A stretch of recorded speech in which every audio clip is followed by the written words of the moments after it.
Welcome back sa aking YouTube channel para sa first time mo panood. Skip mo na yung Jeremy's TV. Okay guys, wala na kahit libre lang. Tulong mo na lang sa kapwa mo. Alright, thank you very much po.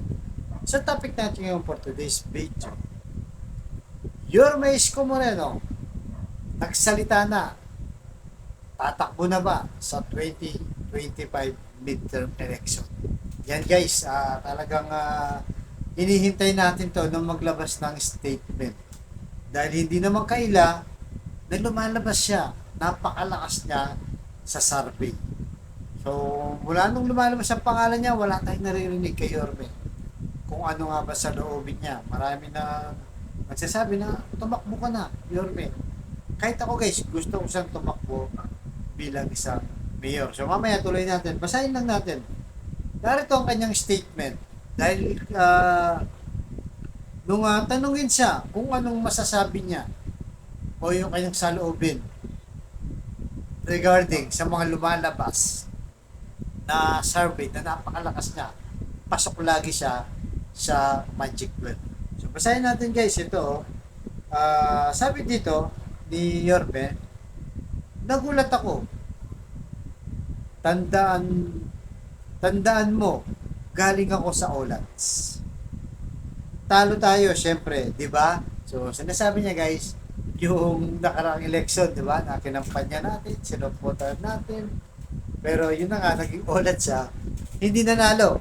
Siguro, hindi pa masyadong aware ang mga tao, hindi pa talagang naramdaman.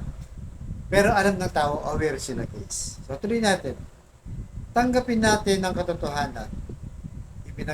Ipinagpapasalamat ko kasi kahit paano siguro na-appreciate nila yung mga bagay na ginawa natin sa Maynila.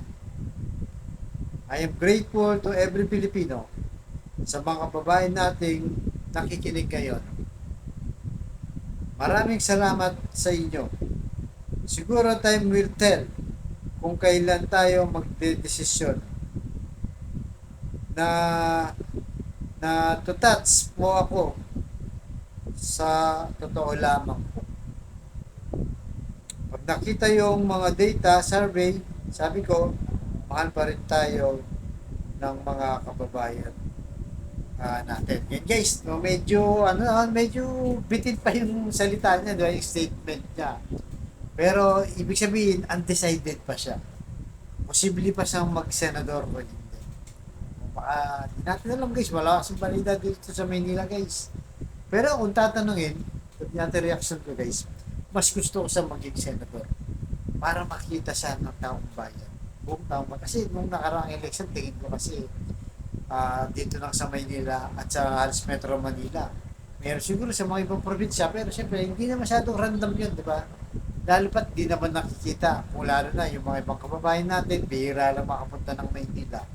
At totoo naman, yung sinasabi niya na siguro na-appreciate nila yung ginawa natin sa Maynila. Kaya ngayon, talaga mahal pa tayo ng taong bayan. Kasi nga guys, di ba, siya lang yung kauna-una ang mayor. Di ba?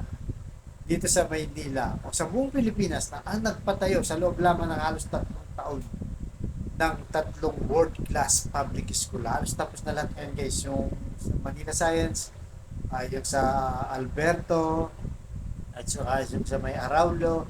Tapos na guys, napapakinabangan ng mga estudyante. At ang maganda nito, world class. 10th floor, di ba? Tapos fully air condition pa.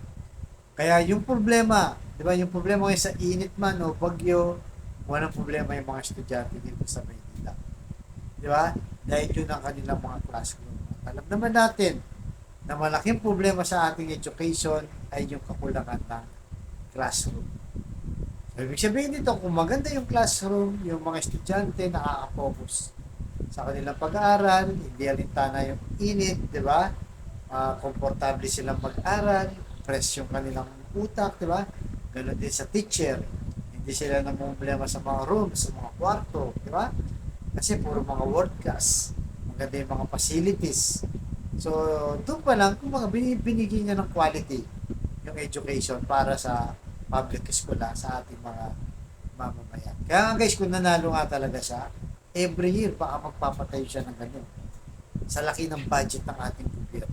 Kaya Kaya nga sabi niya guys, isa sa mga tinandaan ko sa kanya sinabi, kung ang mga private school o mayayamang kumpanya nakakapagtayo ng mga magagandang eskwelahan, eh yung gobyerno pa kaya?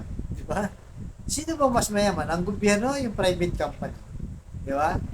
O, totoo naman guys, di ba? Mas mayaman yung gobyerno kasi trillion ang budget yan. Napakadaming resources sa tax pa lang, di ba? Eh, ilan kaya ang kaya niyang gawin kung every year magpapagawa siya, di ba? Kasi ang budget niyan guys, yung, di ba, vlog ko to dati pa, nasa pinakamahal dyan, 1.8 billion. Halos 2 billion lang ang isang public school na world class 10 floor. Eh, budgetan mo lang yun. Magkano budget kayo ni Sarah guys sa education? 750 billion per year. Imagine mo, pataas pa ng pataas yan. Pero wala tayong nakikita sa ngayon ng mga magaganda at quality school na pinapatayo kagaya ng ginawa ni Isko. Di ba? Hindi yan na nagagawa ng. Bukod doon, yung mga pabahay pa. Di ba? Dekalidad guys. Mga condominium, di ba? Yung townhouse sa Paseco. Yung world class na Manila Zoo. Yung bagong hospital ng Maynila, world class din. Talo ba ang St. Luke's? So, ibig sabihin, may potential talaga itong si Yorme. Kung magagawa niya yan, di ba, lalo na maging senador siya, mas makikilala siya ng taong bayan. Di ba? Kasi lalo pa ngayon, di ba, ang gulo ng mga senador natin, di ba? Pag nakaraan lang, nung nagpalit ng Senate President, di ba? Nung pinalit na si Subiri, ni Jesus Escudero, nagkagulo-gulo sila. Lumabas yung mga traitor, si Bato, di ba? Sila Bongo, sila Padilla, di ba? Kumampi na doon kay Jesus Escudero. Eh, samantalang ginagawa yung trabaho daw ni Subiri. Kaya ang gulo nila. Tapos sa pagdating sa hearing, napupuna pa sila guys, di ba? Mura dito, pinagmumura, pinapagalitan lagi yung mga resource person nila. So, ano na, parang hindi na ganun ka-quality. Hindi kagaya dati talaga mga sila Miriam Defensor Santiago, di ba? Yung mga nauna mga senador. Dapat ganun, di ba? Kasi senador sila eh. Kaya sana may mga bagong muka na kagaya ni Yorme na mga bata lang, may potential, may skill, di ba? Mayroong mga iniisip na out of the box na para sa masa talaga. Kagaya nila Senador Rizal Tiveros, di ba? Na pagdating sa usapin, yung stand niya talagang matibay. Sa Philippine Sea, kay Kibuloy, ngayon kay Mayor ng Banban, sa Pogo, talagang makita mo yung stand. Kaya nga sana, ako gusto ko na tumakbo itong siya para mas makilala sa buong bansa kung gaano sa kagaling guys. May pag-asa pa. Baka yung pangarap ng presidente, malay natin, di ba? May pag-asa pa, papuntang presidente. Pakita lang niya sa national. Kaya gusto ko sa maging senador, national muna siya para malaman, maikot niya. Kasi pag national ka, kaya mong umikot sa ibang iba't ibang party ng ating bansa. Dahil nga senador ka sa buong bansa. Kasi pag nag-mayor lang sa dito, lang sa ulit. Although okay naman, maganda yung mga gagawin niya. Pero sayang, di ba? Gusto natin maging presidente siya, baka yun ang stepping stone niya. Papunta kasi bata pa siya, marami pa pwedeng maitulong sa ating bayan. Kaya sana Yorme, kung mapanood mo man to, takbo, suportado ka na. Alright guys, kaya ano masasabi niyo dito sa statement list ko? Ano sa gusto niyo? Tatakbo ba siya bilang senador o mayor na lang ng Maynila? Alright guys, hanggang dito lang po. Abangan niyo susunod.